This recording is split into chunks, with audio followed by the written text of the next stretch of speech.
from that new perspective,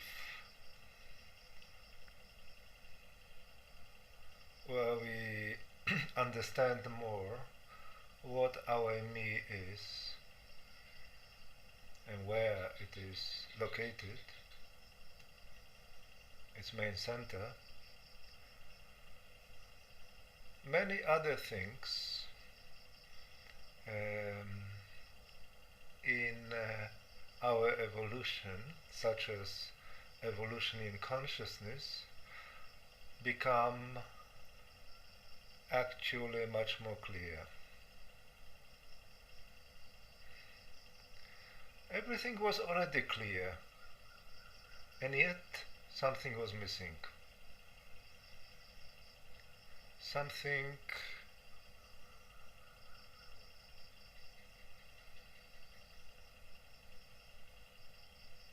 was as if in the understanding artificially constructed in order to fill up those gaps.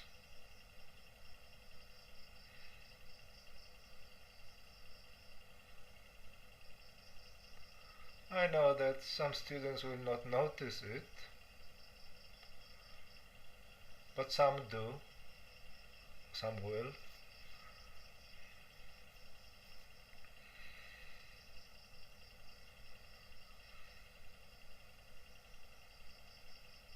And the idea is that this newfound understanding will help you practically as well, so that the certain gaps have been filled in understanding, so that certain gaps can be filled in your own self-realization.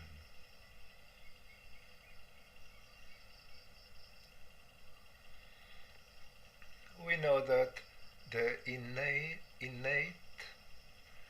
me, which is the inborn me, that original sense of me, is located in amygdala.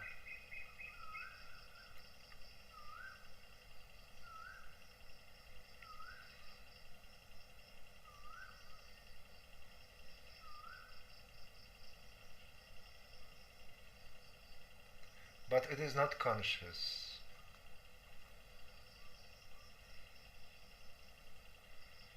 It is not unconscious, but inherently subconscious, meaning it operates below the threshold of the conscious mind.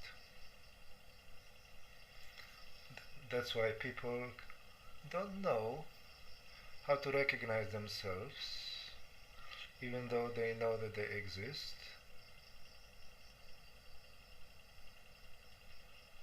But there is simply no consciousness in amygdala, because this area of the brain was not meant to be conscious. It was meant to be active, it was meant to operate according to its purposes, such as identifying your environment, identifying different dangers or threats, also identifying what you like or what you dislike, creating memories based on your experiences. That was the purpose of that center.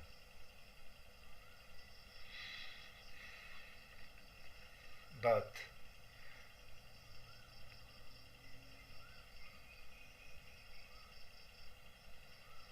as we have evolved, so we have also evolved the faculty of consciousness.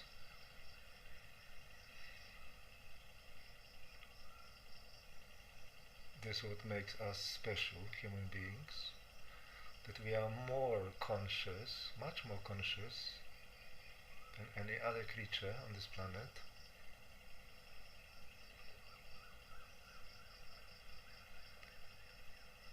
But where are we exactly conscious? In the mind, which is in the front of the head.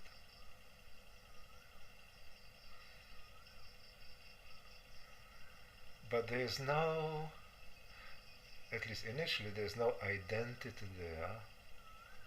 There is just a conscious processing of information, conscious, relatively conscious processing of information, because consciousness also has levels, and obviously people have not much consciousness in the conscious mind either, but there's at least more consciousness. There's some kind of a consciousness. And that mind which is conscious, where no one actually knows who is thinking, which is, ironical, it is chaotic, it is constantly thinking, constantly processing mental informations, it cannot stop.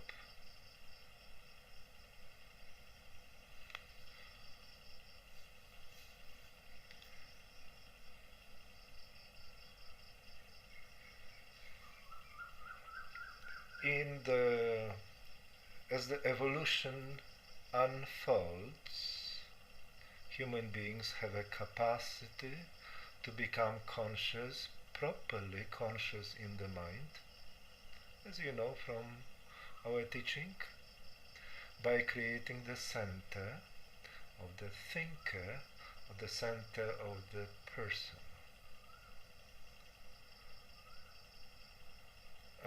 The center of the person is quite extraordinary. It's obviously very, very important because it allows us to use the mind from the place of presence, where the center of the thinker is solidified.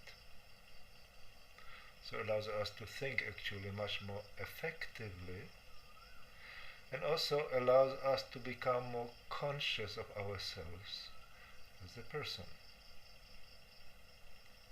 So with the development of the person, many things change, but some human beings have, to a degree, developed the person unconsciously, in the sense that they don't know, still they don't know who is thinking, but they have a little bit of that sense of presence in the thinker, which is underlying their thought processes. For the person actually to be truly awakened, it's actually a big deal.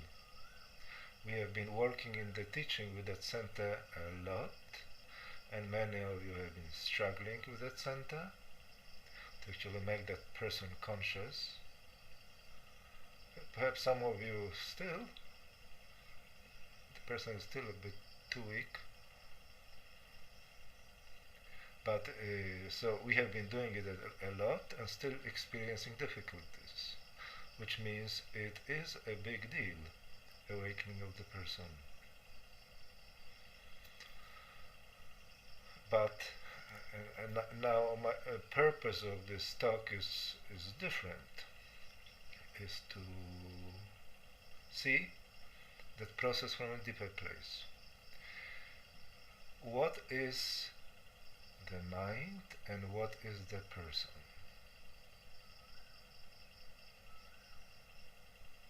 They are creations of me, of the innate me. This is why, because they are creations and expressions, manifestations or emanations of me, that's why they have a sense of me. You see, no matter how unconscious human being can be, everyone, unknowingly but intuitively, is feeling sense of me in their thoughts. It's not tangible because their thoughts are chaotic. There's no silence in the mind. But even so, still they have a sense of me. And then we have the person, and obviously the person has a sense of me. We even were referring to it as the real me, as the main me, the main center, the personal center of our identity. But the sense of me of the person is actually borrowed from the innate me. Person does not own that sense of me.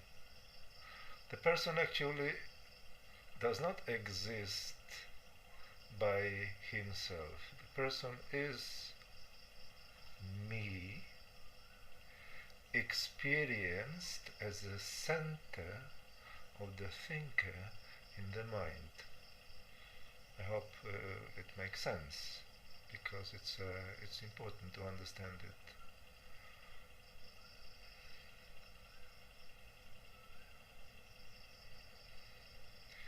So here we have an interesting situation that me is conscious of itself as a person.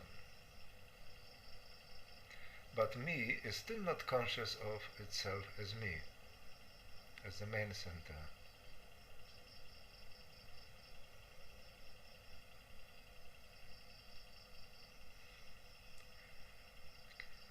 Me is conscious of itself through a proxy. I don't know if it's a good way of putting, but something like that.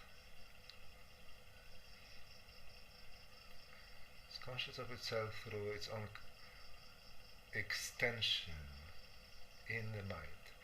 And the reason it happened like this is because the frontal lobe, prefrontal cortex, is the place in the brain where conscious processes can take place. It's the only area in the brain where conscious processes, conscious thinking as we experience it, and also conscious sense of existence as we experience it, is the only area where it can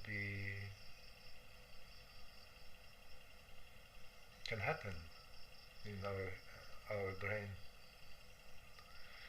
You need a brain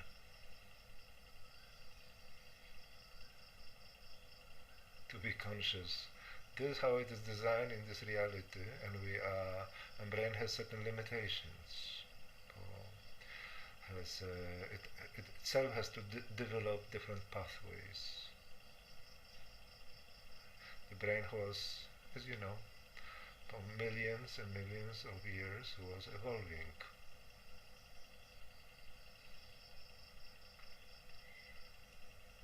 So me is conscious of itself in the front of the head, as a person or as the mind, because there is no other option.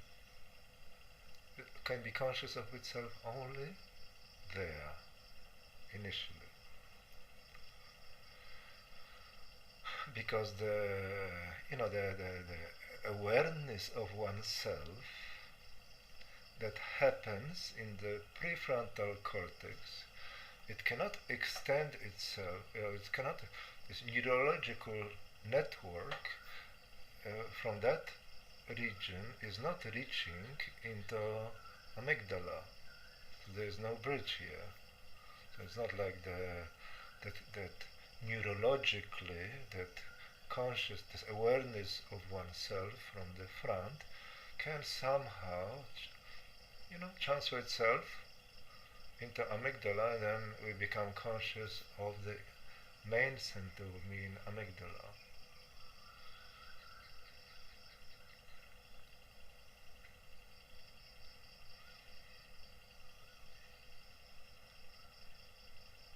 has to happen in different way. That that profound that profound evolutionary step where me becomes aware of itself in amygdala. Not easy at all. You cannot blame people that, oh, they're so unconscious, they don't know who they are, because it is just so difficult. It is superhuman to become conscious as me.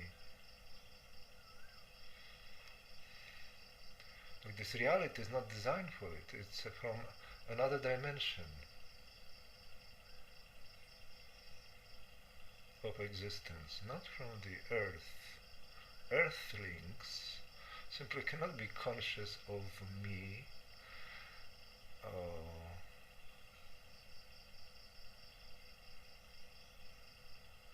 They can now, with this teaching, with this explanation, with this transmission, they can, but they could not before.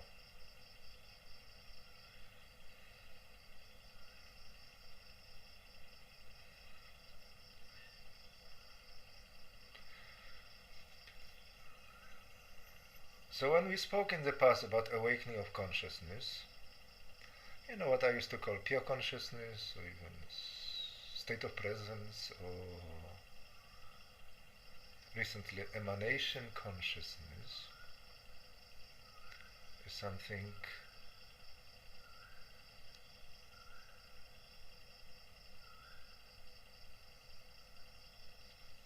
the meaning of these realizations need to be also seen from that deeper perspective.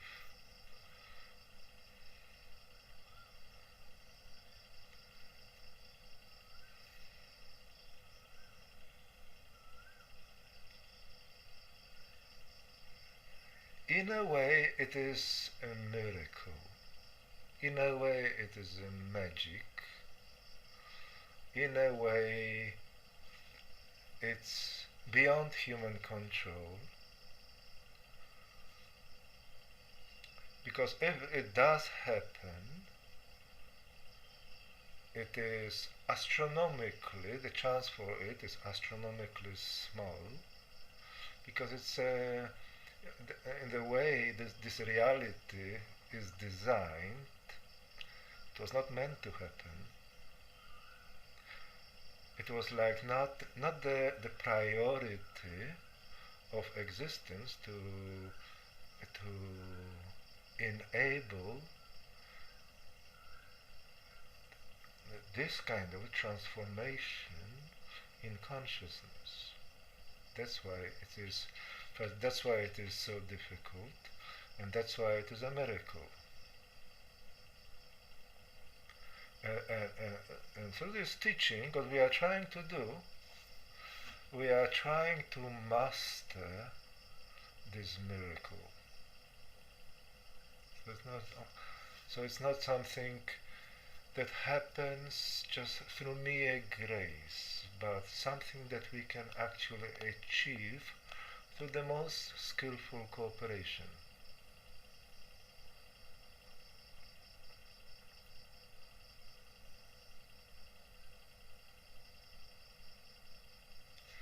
So the instructions as they are being given these days, they are similar to those in the past as well, is to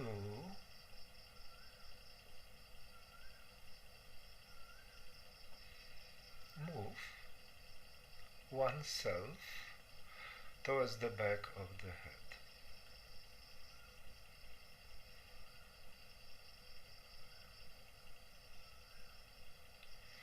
Because we have to get out from this front. You see, this front, as useful as it is, it is a complete prison.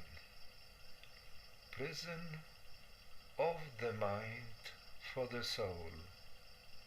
The soul is imprisoned herself there. Well, temporary prison, but still a prison. So we have to get out of that front. The intention to feel yourself as the back, and I would like you to do so,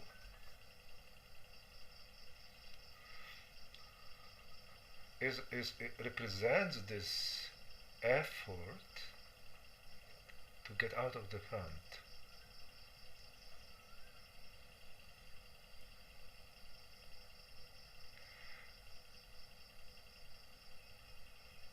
And who is making this effort?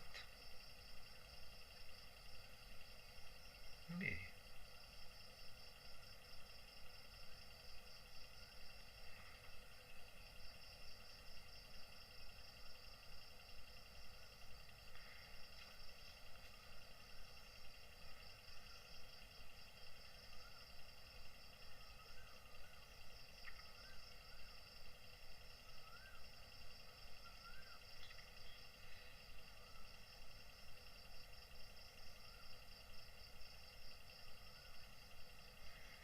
In the past, to fill up the gaps in understanding, we're saying that pure attention miraculously manifests and it moves towards the back of the headspace, the portal to the universal I am, which, because there's a portal there, and then it stops and solidifies itself as the bare attention of that new identity of pure me.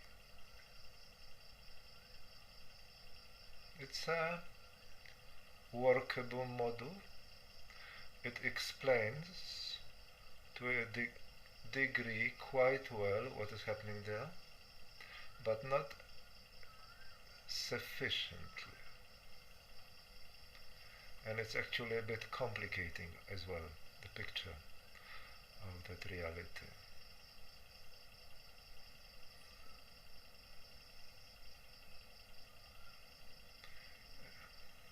Just to remind you, the previous model, and it's and please do not say like, oh, I spent so much time trying to follow that model and now it is apparently not the best. That is not the right way of thinking. It was the best. It was the best at that time, and it worked. So the person, we are starting with the person, turning back attention towards the inside, towards this inner space. The inward person was created, the person that is looking back, gazing back, and so forth. And it's all, you see, me is doing it because me wants to get out of the front. For two reasons. Because front has become a prison, and second is because it has to move out of the front in order to recognize itself.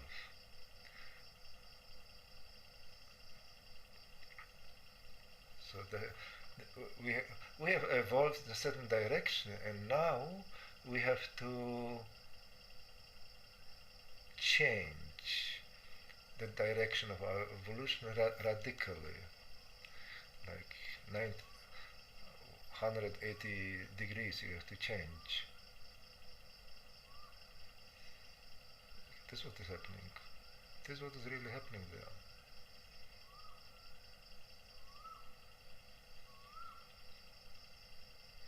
So when the person is looking back,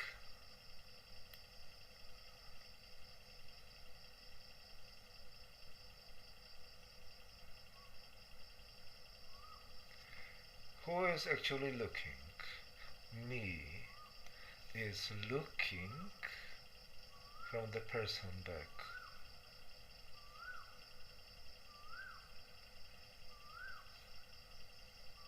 But then what? Nothing other than the reorientation of the direction of consciousness.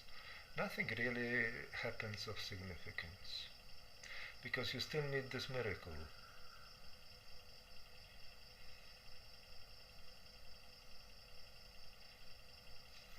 So far me is doing everything through its creations, which is intelligence in the mind, thinking, For instance, when you ask spiritual questions, who am I, or you connect to some kind of a spiritual longing, or you cultivate mindfulness in order to, develop some kind of a meditative consciousness. Everything is done by me. Poor me, because there's no, it's really, there's no,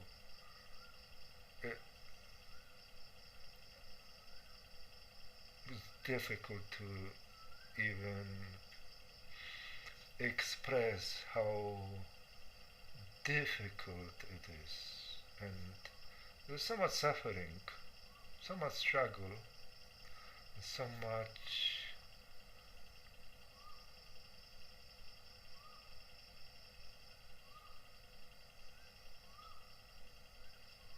despair in that me, that is so much looking for itself, but cannot really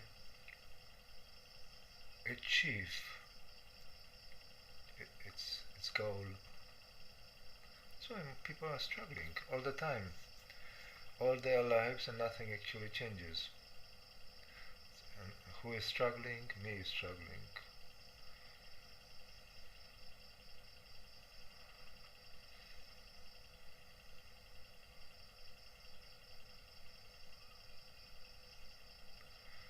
So the shortcut here, because we have a shortcut, amazing shortcut, is that you do not need to worry about the person looking back.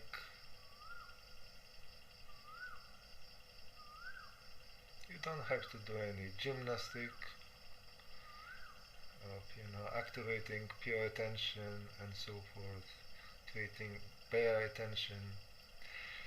All what you need to do is to fall back towards the back of your head. You have to move there. And who is moving there? Me. So in that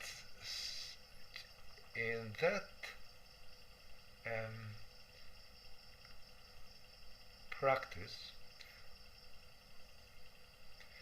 it is the first time ever that me is doing something directly, not through proxies, not through its creations, but is doing it directly.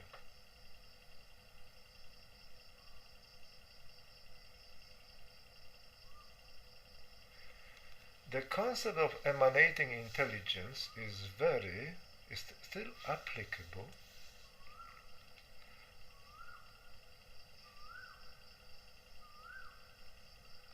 but not so much to awakening of consciousness.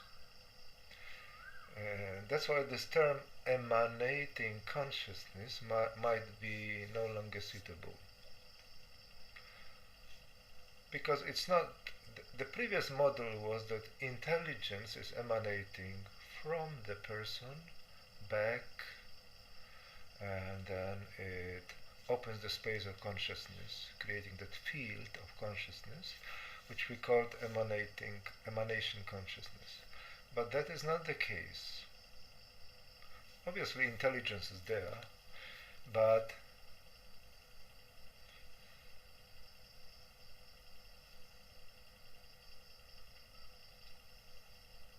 the one who is doing it is me.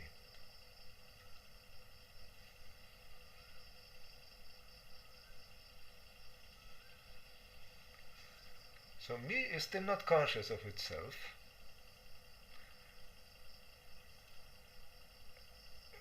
In a pure way, in a direct way, but it becomes conscious of itself at the back of the head, at that portal to universal I am. Something happens there. New awareness is born, awareness of me.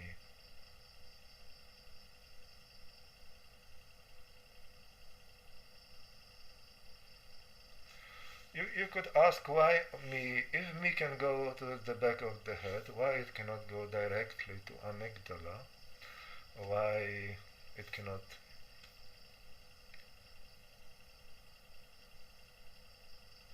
directly awaken in amygdala.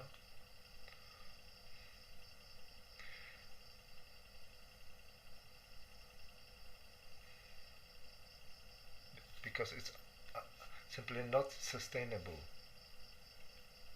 There's no enough depth in consciousness. There's no space in the head.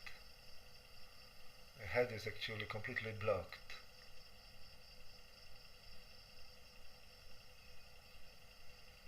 So we need to open the space. We need to create the depth in consciousness before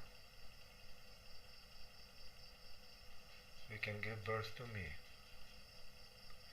But the me is already coming into existence through pure me. Just incomplete realization, but a very important realization as well.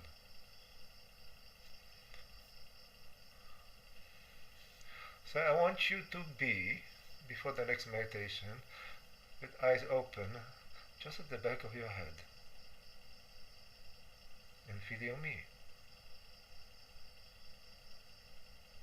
It is your me. You don't have many me's, you have only one me, which you are, and that is this what you are now experiencing as pure me in consciousness.